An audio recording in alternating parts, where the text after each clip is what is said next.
How to turn on Do Not Disturb on Brawl Stars.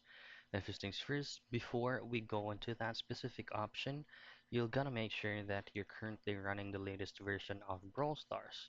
To do so, just go ahead directly to your Google Play Store from where you downloaded the app and just search for Brawl Stars in here. Now you should be able to know if your Brawl Stars is up to date because update button is not going to be visible in there.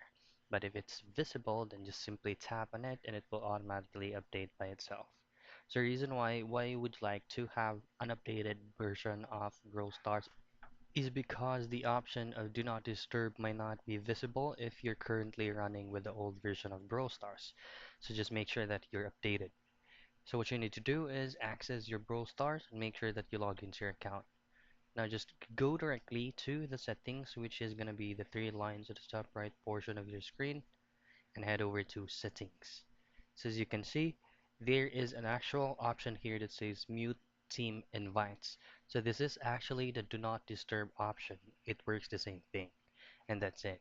That's how you turn on do not disturb in Brawl Stars.